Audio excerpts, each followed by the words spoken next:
Welcome to the Connected Conversation with Brett Hill, a well-known mindfulness and somatic coach and coach trainer, as he demonstrates the power of mindful communication to change your life, work, and the world. Disconnected is the new normal. People are feeling overdriven, overwhelmed, and disconnected from meaningful conversations. But it doesn't have to be that way. Step into a life that works for you. Flourish and give voice to your natural creativity and purpose as you learn how to connect deeply and authentically with yourself, others, and the world.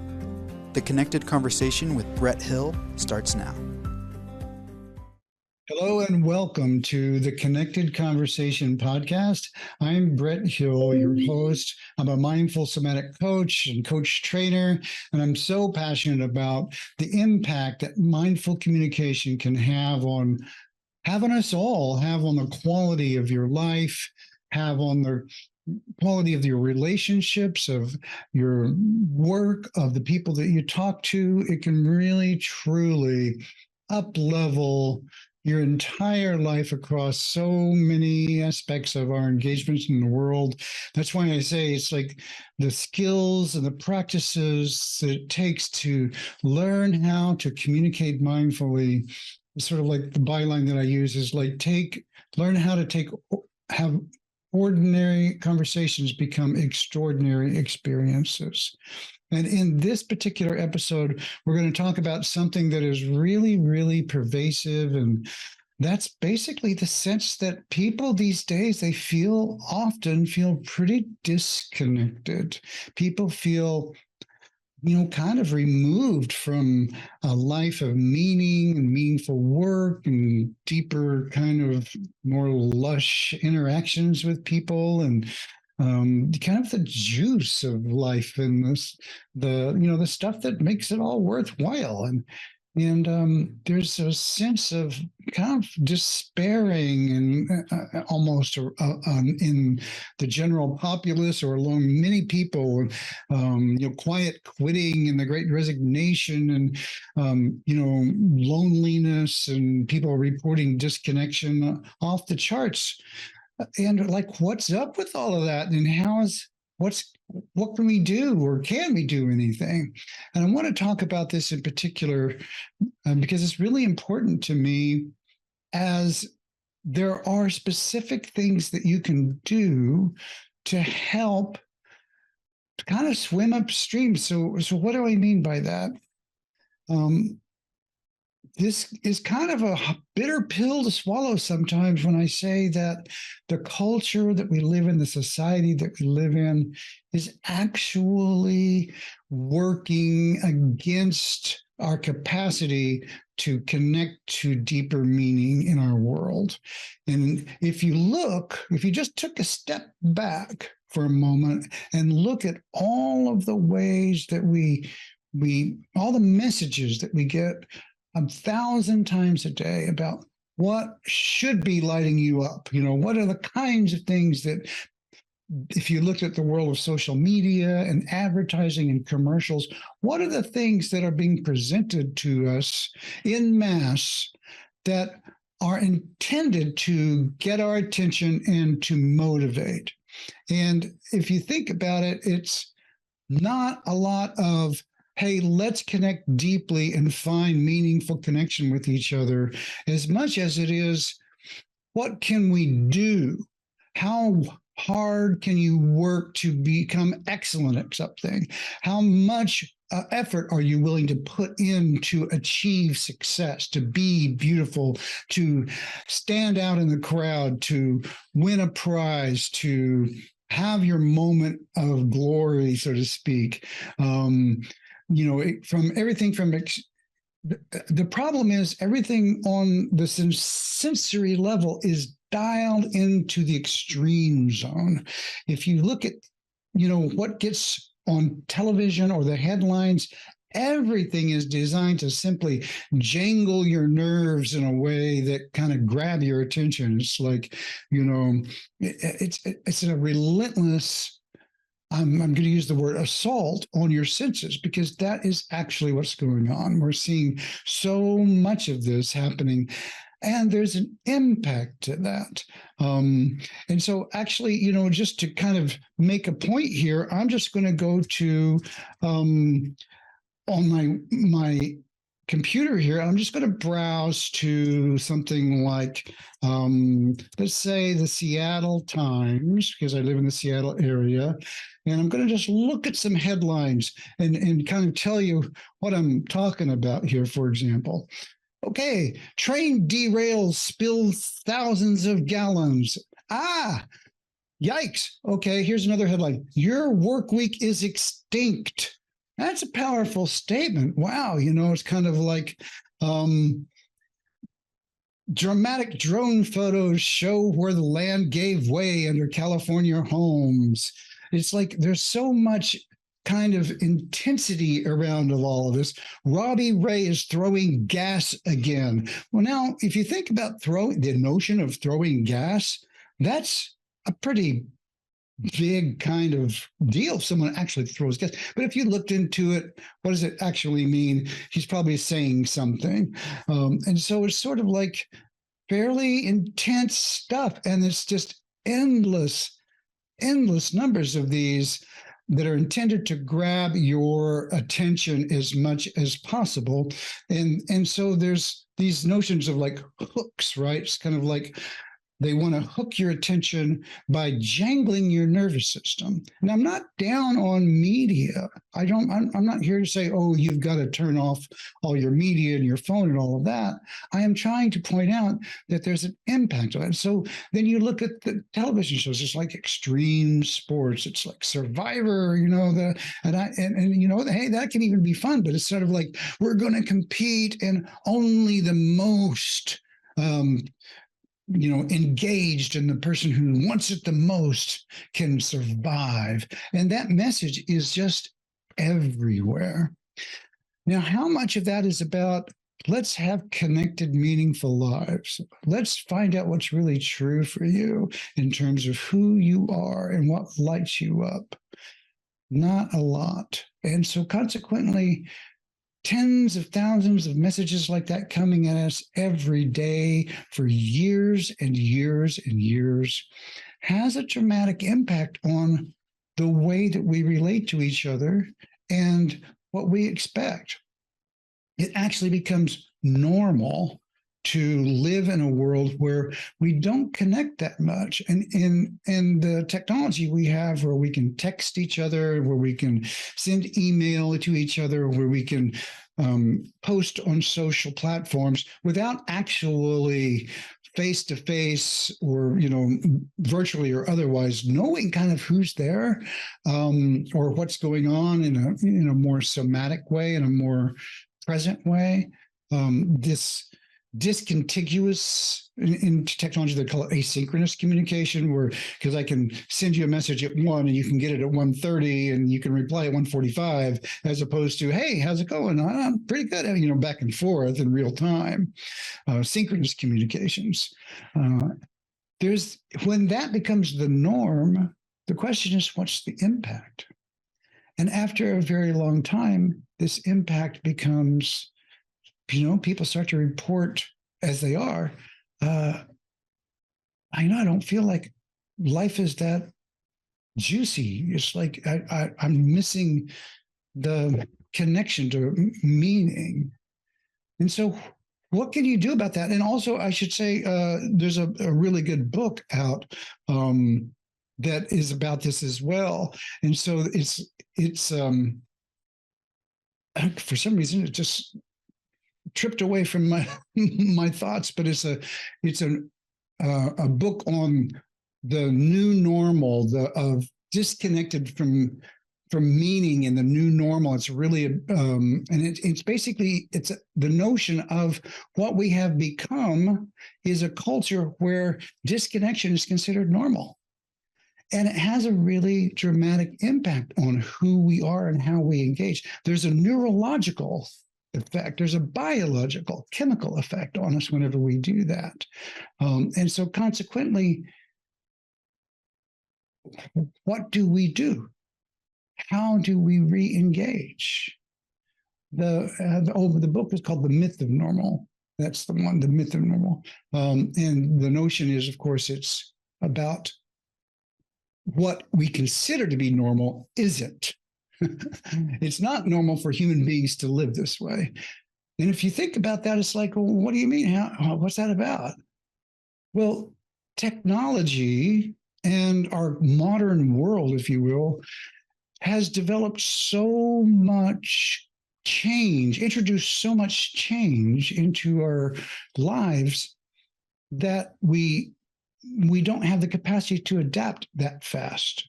And so there's been so much disruption in the way that we communicate and the way that we connect, for everything from COVID to, modern technology in terms of platforms, the way we talk to each other. All of that has its really super positive aspects. But there's another question: is what is the impact on us as human beings? And do we need to make adaptations because of that impact? And no one's really asking those questions. But yet it's normal. This is what's considered the normal way we live. It took millions and millions of years for us all to develop kind of the nervous system that we have. We grew up, our ancestors, millions of years developing the nervous system we have to live in a specific context. And that context is connected to your senses, because that's what keeps you alive.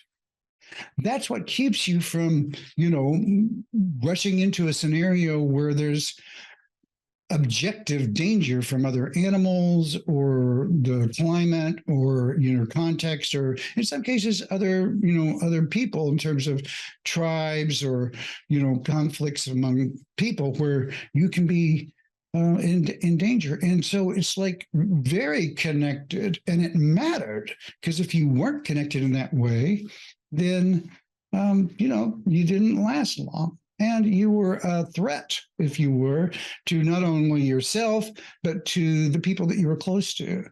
And so consequently, where we are today is a very, very different place, in the sense that what's actually happening is, if you were connected to your senses, you're not actually going to be a very good worker in some ways, because what some workers are, many contexts, many environments, many corporations and cultures are asking people to do things that aren't really very good for them. Work really exceptionally long hours, or work in hostile environments, or be in relationships with people who are kind of mean to you for a very long time. And those things are very hard on us. And if you're really connected to your senses, you're going to say something like, what? This isn't working for me. And I need a situation where it is actually working for me. So it helps in certain ways the organization for people to kind of like not be so aligned with what's actually good for them, because what they want to achieve in terms of being productive might require overdriving people in a way that isn't actually healthy. And so we have quiet quitting. We have all kinds of things going on. And there's a lot more to say about that when we come back from this break. Thank you.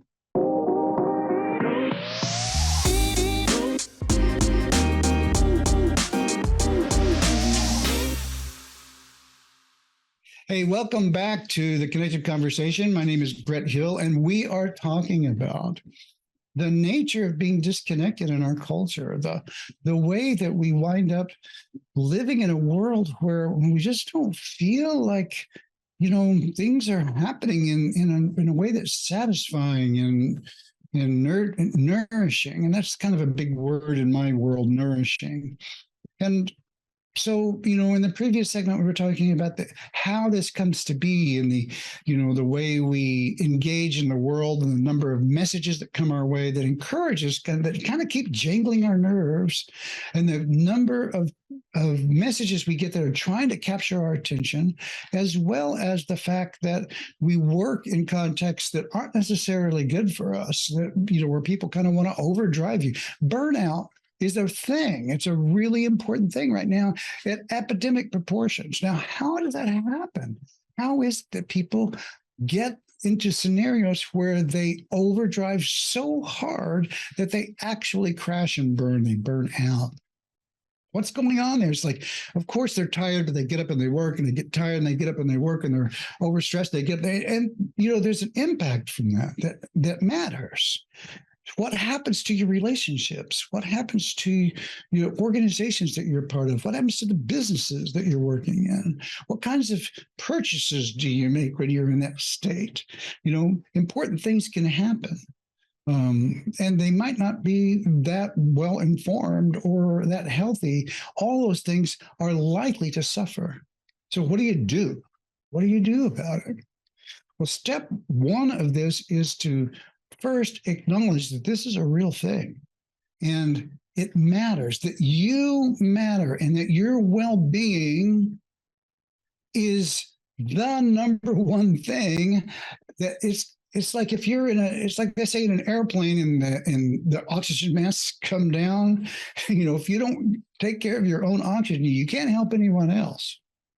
Now, a lot of us are the kind of folk who are called to help other people. We like being helpful, but your own well-being, the place that you're coming from, is so crucial to being able to be helpful in a bigger way, in a more powerful way. There's the mechanics of being helpful, which you have to have, your safety and abode, your health, and as much as you can manage. And I know there's a lot of people who have challenges with that. And so learning to take care of what you need is fundamental. And the first step in that direction is saying, well, I need to do a better job at that. And I want to be more engaged. I want more out of life. I want more day to day. And that really, in a certain way, gets down to this. Day to day breaks down to moment to moment. Day to day breaks down to moment to moment. Your day is nothing but a series of moments, right? And if we really kind of open that up a little bit, if you've ever studied sort of the power of now, or Eckhart Tolle and others, it's really only now. There's always really only now. And so the question always is, what am I connected to now? And that's why this is called the connected conversation. About what am I connected to now? Am I connected to stress? Am I connected to worry, anxiety? Am I connected to, oh my God, that headline? Oh my God, I'm not working hard enough to achieve the thing I want. And those may be legitimate things in your world, but it's also a legitimate thing in our world that there are amazing and good things happening. And you might go, well, where is that? And I would suggest that you simply look at something beautiful. And I'm going to ask you the question, what lights you up? What causes you to just automatically smile inside or outside? What are the things that you enjoy? What are the ways that you feel yourself expand whenever you connect to things? So maybe it's the mountains, maybe it's the trees, maybe it's flowers, maybe it's kids, maybe it's touch, maybe it's art, or maybe it's music. There's something that's natural, something that you connect to that's simple, and it happens all the time. In other words, I know for me, when I love dogs. And so when I see dogs, something in me goes, yay, dog. Oh, it's so cute. And I light up. Now, neurologically, that's called a limbic state shift because it's the limbic system in our neurology that has these emotions. And when you notice that, underscore, you notice that you're having one of those feelings, it's important to let yourself have it and not just blow by it. Like, there's a story I tell sometimes about I was on a mountain, driving through the mountains with my mother and my stepfather years ago, and we stepped out of the car to look at this beautiful mountain range. Oh my God, it was so beautiful. And I'm standing there going, whoa, mountain range. and letting it, doing my work, doing my practice, letting myself just be in rapport with this magnificent millions and millions of years of mountain and the presence that you can feel from that, the beauty, the stillness, this just kind of emanating in a way from the landscape there. And that's what I'm experiencing. I'm going, whoa. And so he takes out his camera, takes a picture, and then walks right back to the car and says, oh, looks just like a postcard. And then goes back in the car and waits on us. And I was just so taken by the difference in our experience. It's like, well, wow. Now, I'm not trying to make him less than me or smaller than in any way. It's just more like the contrast stood out to me like, wow, that's really a big difference. I'm having this big experience. And he's thinking this scene looks like a postcard. And I actually had the thought at the time that I didn't say it because, I didn't want to risk being irritating to my stepfather. He said, so I had the thought, no, you've got this completely backwards. The postcard is a picture of the mountains. He said the mountains. He said the mountains are just like a postcard. He says no, the postcards are an image of the mountains. It's completely inverted. And so when you're connected to your thoughts as if they were experiences that represent the actual reality, then you live in this more disconnected space all the time. I remember back in the day, there was a Secretary of Interior, James Watt, during the Reagan administration. Yes, I go back that far. And this guy's in charge of national parks, right? And all the land, all the federal land. And he said, and I'll never forget it, he said, if you've seen one tree, you've seen them all. Well, that was like, oh my God, this is the person who's in charge of preserving national parks. And his thing, of course, was like, hey, lumber, because, all we need is really a tree, because if you've seen one tree, you've seen them all. So really, we just need a tree around. And as long as that's around, we'll be good. And of course, people were who were kind of like forests were a little appalled. So the point here being that it's really easy to stay connected to your thoughts as if they were representations or as if they were the real thing. It's almost like if I was to describe the Grand Canyon to somebody, that they took that to be as meaningful as actually visiting the Grand Canyon. So it's really important to learn the difference, as silly as that might sound, between thinking about something and actually experiencing it. And boy, have I ever had some conversations about that. It's like people sometimes truly believe that there's not that much difference. And as long as that's where you're at, you are not going to connect to what's really true and real in the world. Because what's really true and real in the world is bigger than you or me or our thoughts for real. And that's the important part about a mindfulness practice, is that you learn to connect to what's really true. And what's really true is your experience of the moment in a way that isn't connected to your ideas about it. the experience of the moment in a way that's not about your ideas about it. So let's go back to the dog walking. And I love that you see the dog walking and go, it's not about my idea of the dog. I'm connecting to my experience, which is this warmth that I'm having. If I connect to the mountains, it's this majesty. If I see the sky, there's this beauty and this, the immensity of it. It's bigger than me. And that's, in a way, what awe is. When you connect to something where you have this feeling of awe, what causes, if you notice, when you have this moment of awe, there's this pause in everything where you just kind of go, whoa. There's a stillness for a moment. That moment is pure gold. That moment is pure connection.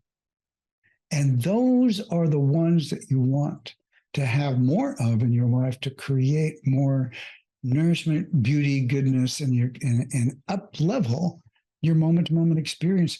But particularly when you turn that towards relationships. And that's what we're going to talk about next in the next segment, when we begin to talk about how you can bring this skill that we're talking about developing of being present with beautiful moments. We're going to land in those. Notice that that's happening. Take a breath and let that be so. Let that be a part of a bigger part of your world. And what happens whenever you do that with people? That's a really important question. And we're going to talk about that when we come back to the connected conversation.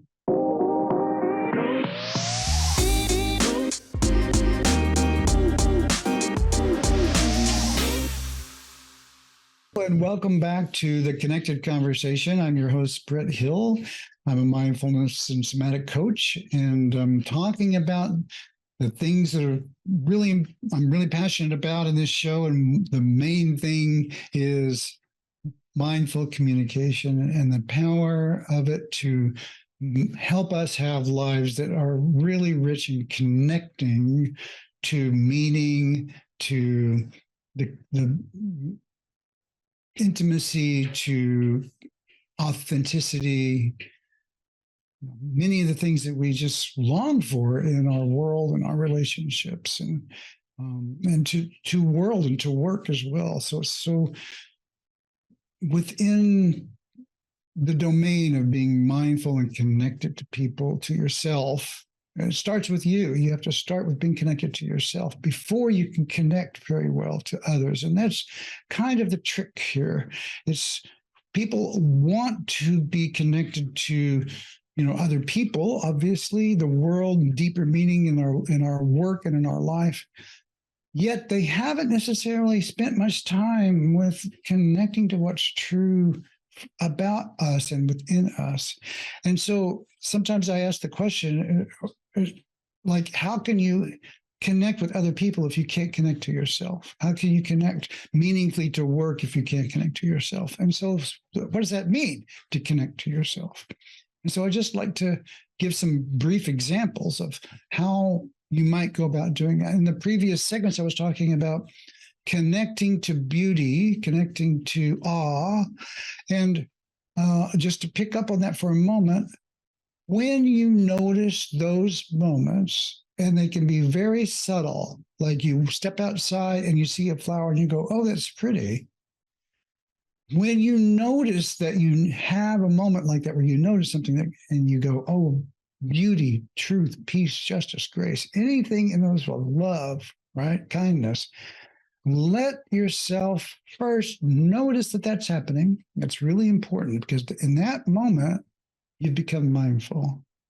At the very moment you notice that you're having an experience, there's another part of your brain that has this noticing capacity. Otherwise, you'll just go, oh, that's pretty, and move on. But if you can learn to connect to, learn to give more capability to, it's just like a skill, this part of your brain that can notice what's going on in you, then you can make a choice. That choice is everything. That choice is the power to be present. Because now you can simply say, I'm going to choose now to be present with this experience of beauty, awe, peace, justice, grace, love, whatever it is that you're connecting to. And let yourself notice what that feels like. It's as simple as that. I can't tell you how powerful this is. I'm doing a training right now, the Mindful Coach Method at the mindfulcoachmethod.com, where I train coaches to be more mindful and present in their work and to use somatic techniques in their practice. And in that practice, in that class, I teach this very thing. And I recently had one of the students go, wow, I had no idea. I thought to be mindful, I had to sit down and do this, these long meditations. And it's like, it's not that. You can do that, and that's useful, but you don't have to. There's these smaller practices. Sometimes I call them micro mindfulness practices that you can do, that just where you just touch little touchstones 10, 20, 30 times a day, rather than sitting down for half an hour every day. And so this is a really, truly powerful mindfulness practice. It's the core of everything that I talk about. So notice when you have those moments. Take a moment, take a breath, and let yourself be present with that experience, and just notice how it feels. A teacher of mine, I used to live on this commune, if you will, and there was a teacher out there, and we were digging in the fields, kind of like working the vegetable garden, and he would say, look up at the mountain range and let your senses be informed by the experience. And I thought that was really a pretty powerful statement. So I use that a lot. It's like, let your senses be informed by the beautiful things, the simple things that are in your life. Now, why am I going on about this? Because that means you're adding these delicious little moments into your experience of your day. Those are connections. We were talking about, like, where's the connections? Where's the juice? That's the juice. That's at least a big part of it. Once you begin to wire that up in your system, make a habit out of it, you'll find that you automatically start to find other parts of it in the world. You'll find other sections, other moments to be lit up about, to connect to. They just start kind of popping out at you because your brain has got the message, this is pretty good stuff. I like this. I want more of this. And so your nervous system begins to seek out these moments. And that is completely the opposite direction of the cultural impact I was talking about earlier, which is, shock, awe, shock and awe in that sense is like, oh my God, this headline, oh my God, that thing is so extreme. This is so crazy. How could they? It's like, that is completely the opposite of connecting to something that's more nourishing. So you begin then, like I said earlier, how do you begin to swim upstream from the culture? This is one really important way. The other way is to just use that same capability, not the other way, but another way, is to use the same capability to simply connect to what is true in your experience right now. And so I just want to ask you about that.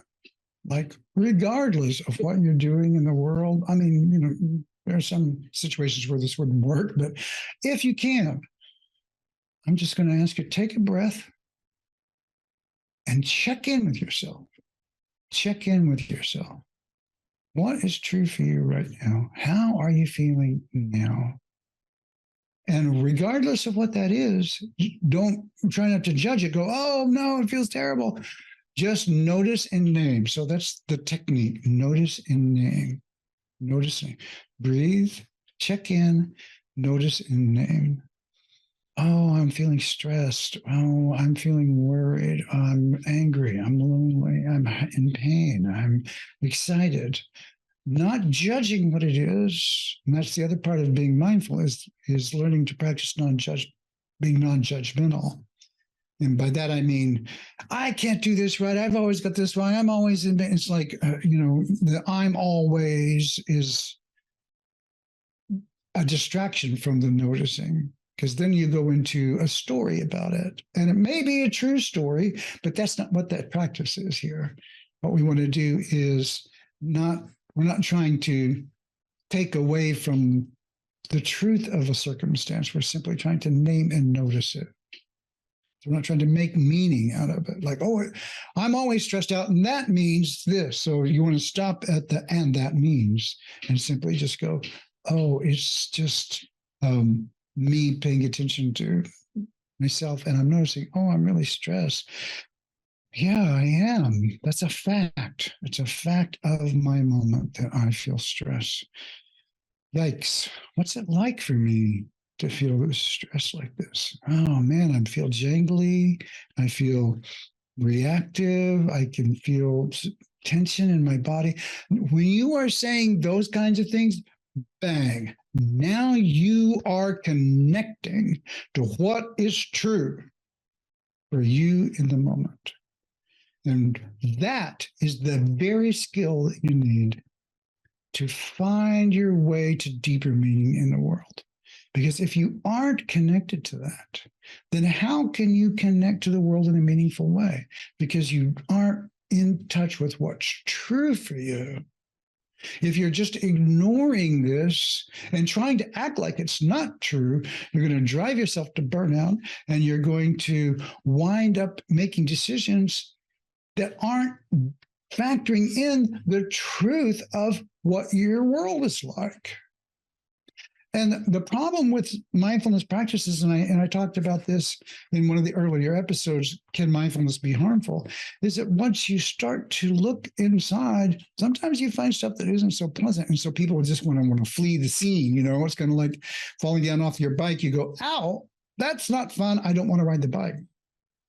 If you simply notice and name, don't judge as best you can, and accept the fact that this is so, this is the truth of your experience, then that helps you not only change your experience because you're accepting the truth of it, but make better decisions.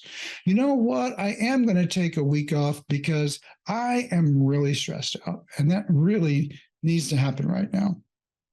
Because if not, much worse things are going to happen than if I don't go to work. I'm going to wind up in the ER.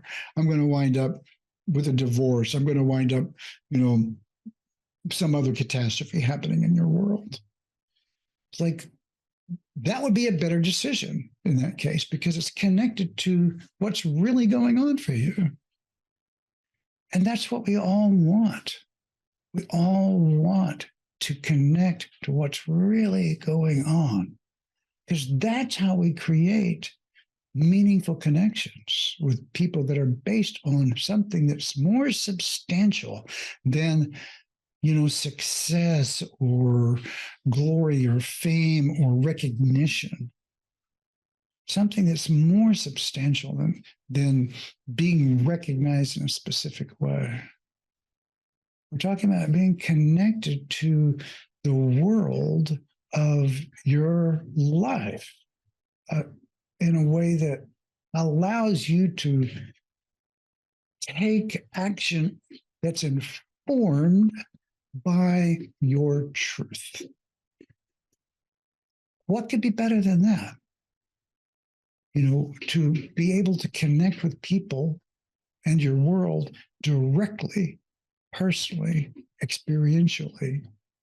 And then when you bring that kind of skill, now that you started with these delicious moments, and now we're taking it to connect to what's true for you, it's the same skill, connecting to your experience. You take that same skill, and then you see someone, you meet someone, and you learn to connect to your experience of this other person. Well, you're suddenly bringing something substantial to the conversation besides just, hey, how's it going? I'm fine. How are you? Suddenly, you're a resource.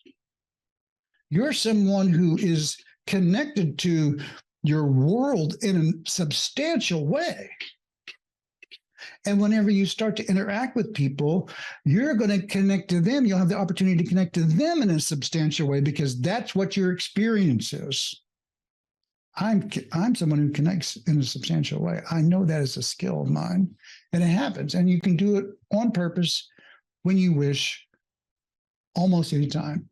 And we'll talk some more about specifics about that when we come back from the break for the Connected Conversation. This is Brett Hill.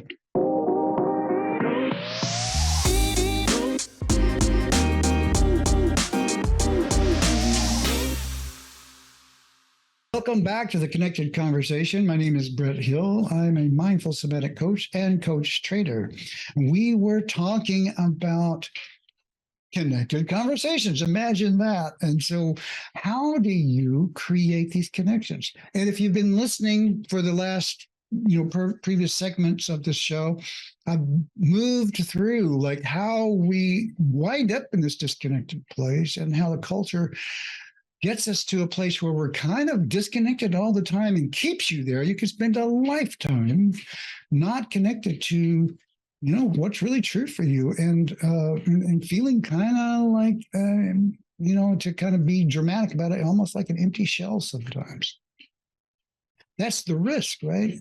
And this unfulfilled desire to have a richer, more complete, more satisfying life.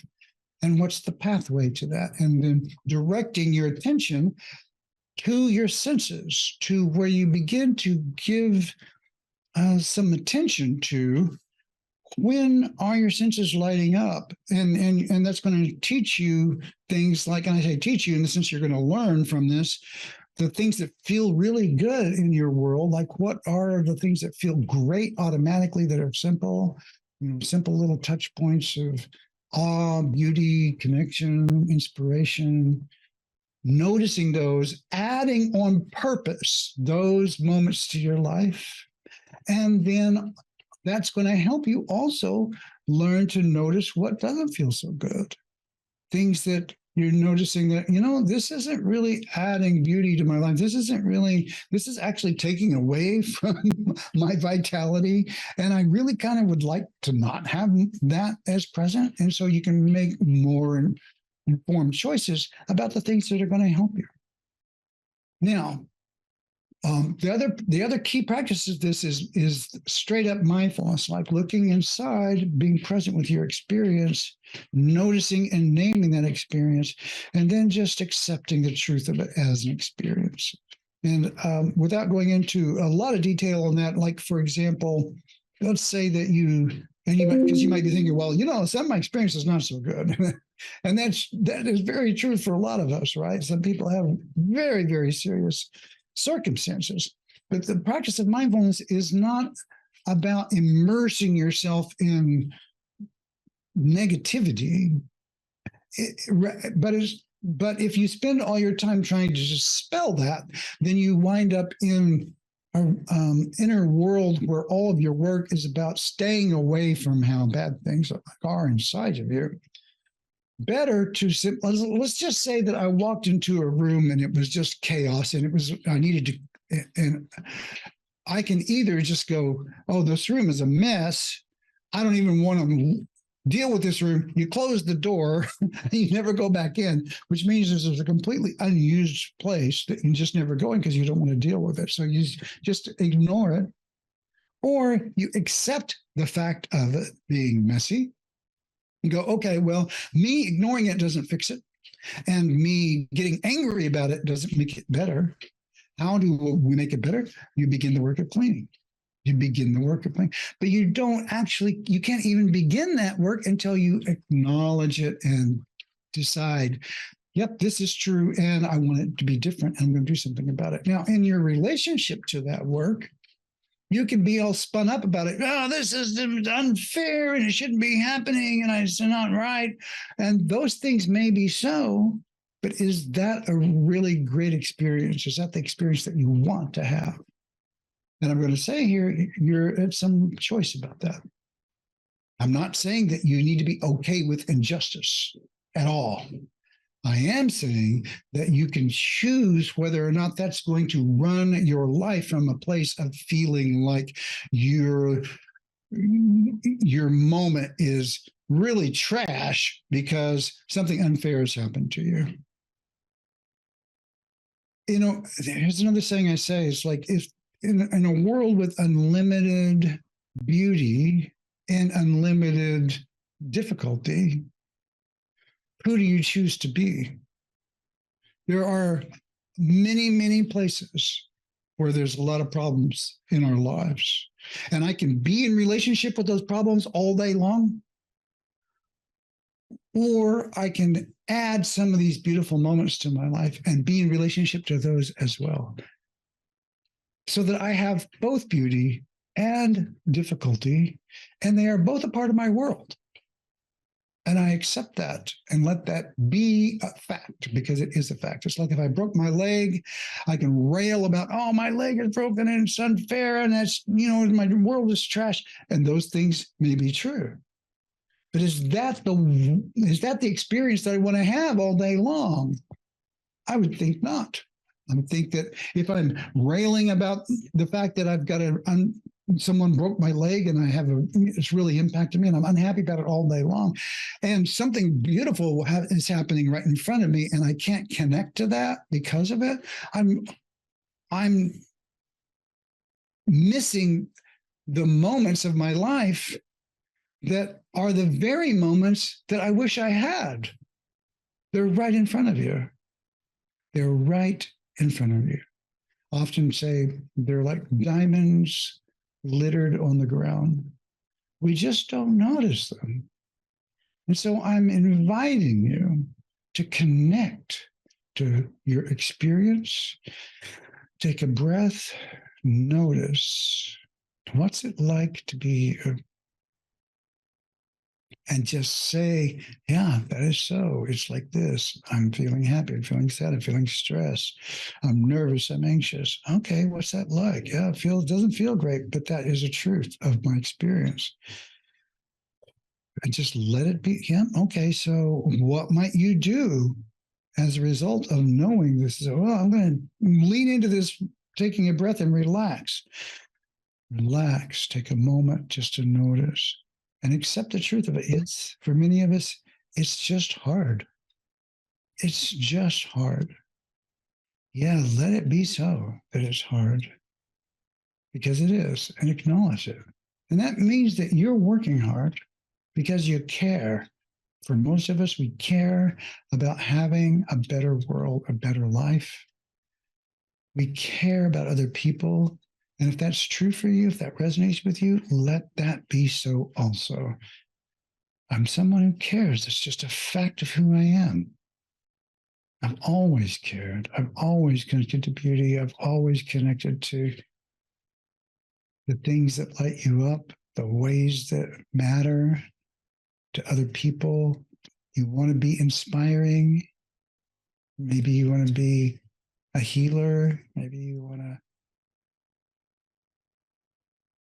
help people's circumstances so that they have an easier life. Maybe you just want that for yourself. Acknowledging the truth of it. And it's challenging.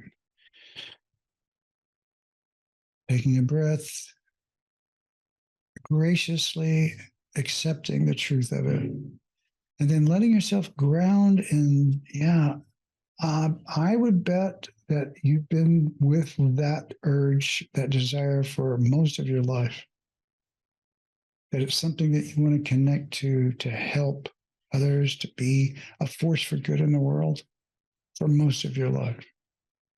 You're someone who cares about other people, about the planet, about the things that you care about that matter to you. And let that be so. Let it be so that you are. Learning to shift your identity. I'd shift your identity to someone. Yeah, that's really true. That's fundamental about me. Fundamental about who you are. And when you step into that, I'm someone who deeply cares passionately about other people or whatever it is that you care about. And that's what you're connected to when you meet other people and you walk out your door, you walk out of your house. Now you're really, really landing in something profoundly nourishing and connecting. And when you meet other people, that's the space you're coming from. And it doesn't matter what they think. It doesn't change the truth of who you are. This is the heart of being connected to something that's really, really substantial. And in this case, when you know that in your bones, it doesn't matter what the culture tells you. It doesn't matter what other people tell you, because you know the truth of who you are. And it's not a picture like I talked about in the other segment. It's not the picture. It's you landing in the real majesty of it, the real truth of the core of your being. And that's, my friends, is how you have a connected conversation. So this is Brett Hill saying thank you for listening, and hope you'll tune in next time. Like us on iTunes, leave a comment. We'll be back in 2 weeks. Well, actually, not 2 weeks in this case, but the first week of next month, and we'll see you soon. Thank you for joining us today on The Connected Conversation with Brett Hill on TransformationTalkRadio.com. Tune in next time to experience the power of mindful communication to bring deeper meaning to your life, work, and the world. Brett is here to help you step into a life that works for you, to help you flourish and give voice to your natural creativity and purpose. See you here next time on The Connected Conversation to learn how to enjoy the experience of your moment-to-moment life. For more information, visit theconnectedconversation.com.